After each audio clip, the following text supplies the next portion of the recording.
Bella Marco, benvenuto a questa intervista per i 20 anni della Trackstorm. Come prima domanda subito, raccontaci agli NT, partito da Campobasso, passato per Brescia ad arrivare fino all'Olanda. È iniziato tutto nel 2001, quando praticamente scoprì per la prima volta la musica hardcore. È stato come un fulmine a ciel sereno. Cioè, da quel giorno ho detto ok, da oggi è hardcore.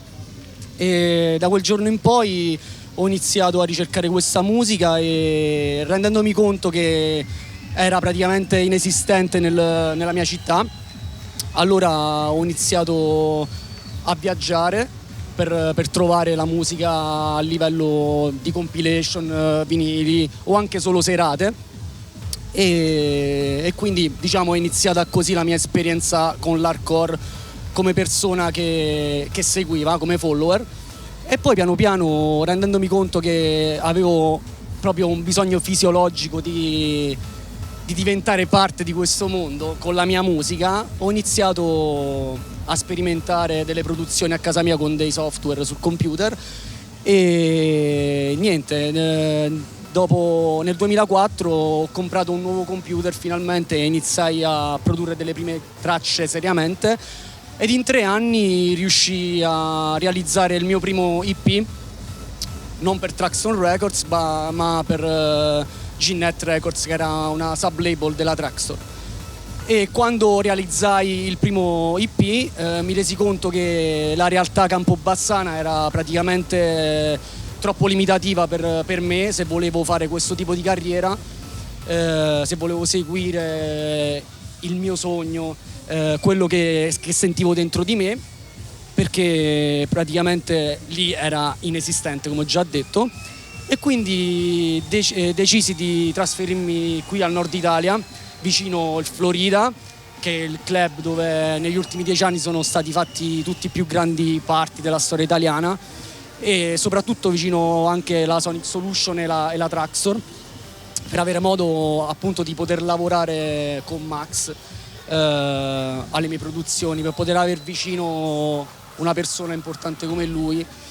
E quindi niente, nel 2009 raccimolai un po' di soldi e niente, raccimolai questi soldi e trovai un appartamentino, una stanza tipo come studente qui in provincia di Brescia, ad Atro, e con pochissimi soldi io riuscivo a pagare l'affitto e a mangiare, e quello per me era importante, cioè io potevo fare musica, mangiare e pagare l'affitto, avere un tetto su cui rifugiarmi, ed era perfetto. E nonostante vivo con pochissimi soldi, probabilmente è stato il periodo più bello della mia vita, perché mi sentivo già pagato, perché poi per coincidenze molto fortunose probabilmente quando mi trasferii ad Atro, essendo il paese di nascita di Claudio Lancinaus, subito andai da lui e quindi parlammo. Guarda Claudio, sono qui e sono venuto a vivere qua, ci possiamo sentire? Sì, vieni in studio da me e ne parliamo. Andato in studio da lui, dopo mezz'ora, ok, c'ho uno studietto libero, se vuoi è tuo. Stai scherzando? No, è tuo, tanto non lo uso, ti puoi mettere lì, puoi fare le tue cose, magari anche dei progetti insieme, quello che vuoi. Ho fatto, grazie Claudio, ok, accetto. E quindi per il primo anno che sono stato qui al nord Italia ho lavorato in quello studio e ovviamente è stato un grande upgrade, cioè passare dalla stanza di casa con 2 cuffie del cazzo e 2 monitor del cazzo a passare a uno studio trattato dove sentivo la musica bene, la tranquillità di non avere nessuno lì mentre lavoravo, mentre suonavo. Ho avuto dei progressi grandissimi nel giro di 6-7 mesi e infatti Max, quando poi sentì le mie demo, decise di farmi fare subito il passo su Trackstorm e quindi realizzai, diciamo, parte del mio sogno. E niente, poi io già sapevo comunque dall'inizio, già da Campobasso, che comunque il traguardo finale, non a livello di obiettivo ma a livello di luogo, sarebbe stato l'Olanda. Io già lo sapevo mi immaginavo che nel giro di qualche anno dal mio trasferimento qui al nord Italia avrei poi fatto questo altro passo. E infatti, anche se ci ho messo un po' più del dovuto per tante vicissitudini che mo è inutile che stiamo qui a elencare, se no vi rompete i coglioni. Allora, finalmente l'anno scorso, per una serie di coincidenze, ho trovato il modo di poter andare su e ho detto ok, andiamo. Ho comprato una macchinuccia del cazzo, l'ho caricata di tutta la roba che avevo, mi sono sparato 18 ore di macchina e sono andato su. E adesso vivo con il mio grande amico Amnesis, abbiamo una casa in due e lì stiamo sempre a lavorare dalla mattina alla sera come due pazzi. E questa è in breve la mia storia da Campobasso all'Olanda. In breve, ho asciugato un po' le palle, però è in breve perché sarebbe molto più lungo. Tanti successi, Bullets in Their Heads, Ghetto Mentality, Hydra, fino ad arrivare all'ultimo The Hammer of the Devil. Quale reputi la migliore dal punto di vista tecnico e invece la migliore dal punto di vista del successo?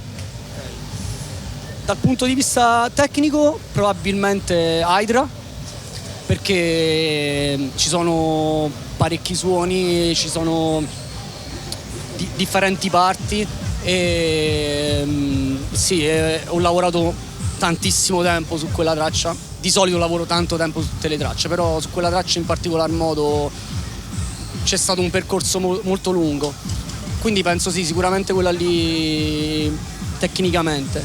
Dal punto di vista del successo sicuramente Hammer, perché in Olanda dove vado la sento, specialmente non so perché negli stage raw style, però tanto di guadagnato, sono contento che almeno anche loro la suonano. E sicuramente anche a me ha dato molto successo I Am Not Perfect, è veramente riconosciutissima quella traccia lì e anche ogni volta che magari la posto sui social c'ho sempre un grande feedback, nonostante sia del 2011, siano passati 4 anni, quindi sicuramente queste due tracce in particolar modo, sì. Ecco, tantissime tracce, tantissime volte uno stile che comunque sia continua a cambiare, nonostante rimane sempre legato all'alieno, lo stile dell'alieno. Cioè, da cosa prendi spunto per le tue tracce? Ma inizialmente penso, come tutti i nuovi produttori che si approcciano a un qualsiasi genere musicale, seguivo un po' gli artisti che mi piacevano di più, tipo Amnesis, Nosferatu, Art of Fighters, Meccano Twins pure, e Da Playa. Seguivo molto il loro stile e provavo a raggiungere il livello loro, anche non cercando proprio di copiarli, però cercando di imitare alcune cose. Poi dopo sono riuscito dal secondo disco in Trackstorm, soprattutto da I Am Not Perfect in poi, a tirare fuori qualcosa proprio da dentro di me. Attualmente non prendo spunto da altra musica, prendo più spunto dalle sensazioni che ho dentro di me e dal feeling che la musica mi ha dato in tutti questi anni. Penso che si riesce ad ascoltare, soprattutto nelle ultime produzioni, che c'è sempre qualcosa che fa pensare al passato nei miei pezzi, nonostante sono un artista nuovo rispetto a tantissimi grandissimi nomi come può essere Max, New Fight, anche Tommy Knocker o tantissimi altri. Mi piace portare il sound vecchio è brutto perché sembra una cosa non di valore, sound vintage nei nuovi giorni, renderlo attuale, perché a mio modo di vedere era veramente figo, dava un vibe al floor molto più da party, e cerco di portare quello attualmente, quindi non è tanto un ascoltare qualcosa per imitare, sento mazza che figo quello, voglio rifarlo. No, è veramente qualcosa che parte da dentro di me. Sicuramente ascoltando musica avrò delle influenze, perché giustamente ascoltando delle cose poi vieni influenzato in qualche modo, però quando sto in studio non dico cazzo, mo mi metto quella traccia sotto perché voglio rifare quella roba lì, non me ne frega proprio un cazzo, cioè, io faccio quello che mi fa sentire vivo, mi fa sentire bene, che mi fa sentire emozioni, perché faccio questa musica semplicemente per questo motivo e niente, è questo. Il tuo primo EP su Trackstorm è stato Bullets in the Heads. È stato un punto di arrivo o un punto di partenza? Allora, è stato un punto di arrivo perché era praticamente il mio più grande sogno e quindi quando l'ho realizzato ero incredulo. Quando Max mi chiamò e mi disse Marco, ho deciso, il tuo EP uscirà su Trackstorm, io stavo svenendo. Quindi da quel punto di vista è stato un punto d'arrivo, però è stato un punto di partenza perché mi ha reso consapevole che lavorando duro si potevano raggiungere dei grandissimi risultati e quindi da quel punto in poi potevo iniziare a pensare ad obiettivi molto più grandi. Quindi tutto qui, penso, sì. Ecco, prima abbiamo parlato della tua esperienza fra Campobasso, Brescia e Olanda. In tutti questi e tre, chiamiamole fasi della tua vita, c'è stata una persona che hai conosciuto che tuttora penso sia uno dei tuoi più grandi amici, se non il tuo più grande amico. Stiamo parlando di Amnesis. Ci racconti qualcosa di più del vostro rapporto? Certo, è verissimo. Praticamente ci siamo conosciuti in un negozio di dischi di Roma perché io andavo circa una volta a settimana a Roma a comprare i dischi, mi alzavo alle 6 la mattina, prendevo il treno, alle 9 ero davanti al negozio di dischi prima che apriva perché se no mi rubavano i dischi. Dovete morire tutti, sono tutti miei dischi, porco Dio. E quindi andavo lì e un giorno un ragazzo che lavorava lì dentro il negozio di dischi mi fa oggi viene un mio amico, te lo presento. Arriva sto ragazzino, piccolissimo, aveva 15-16 anni Dario all'epoca, era proprio giovanissimo. Lo guardo, me lo presenta, ciao, piacere Marco, piacere Dario.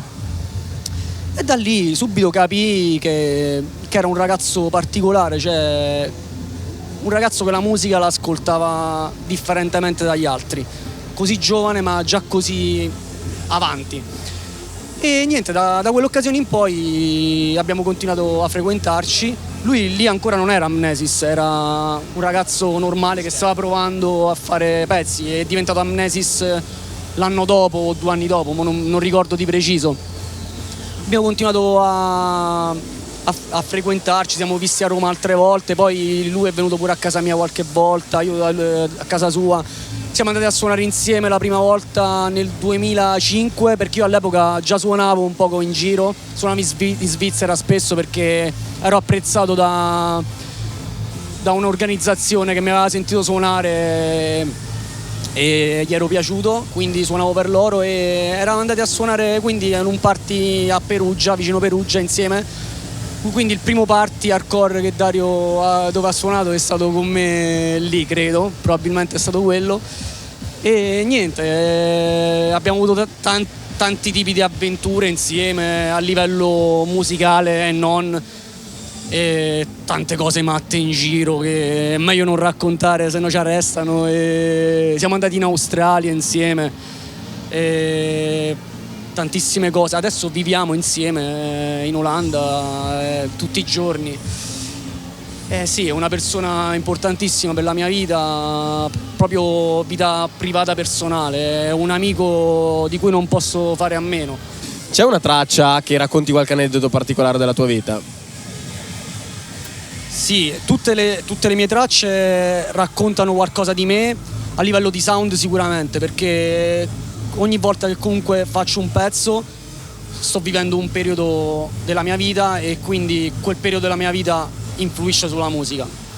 E poi anche a livello di testi ogni tanto sì, perché in alcuni dei miei pezzi ci sono delle lyrics scritte da me e in alcuni pezzi le voci registrate direttamente da me, quindi sì, assolutamente sì. Il caso più eclatante è The Victory, lì sia a livello di sound che a livello di lyrics, dove il significato che volevo dare nella lyrics è implicito, perché se leggi la lyric non si capisce quello che voglio dire seriamente, però se qualcuno analizza il perché ho fatto quel pezzo, dove è uscito quel pezzo e conosce cosa stava succedendo in quel periodo lì, può capire a che cosa mi riferisco.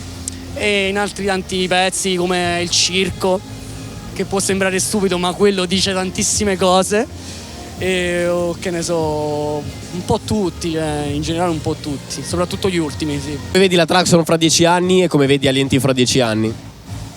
La Traxxon sicuramente più grande, probabilmente con altri artisti insieme a noi che già ne facciamo parte, e sicuramente più forte.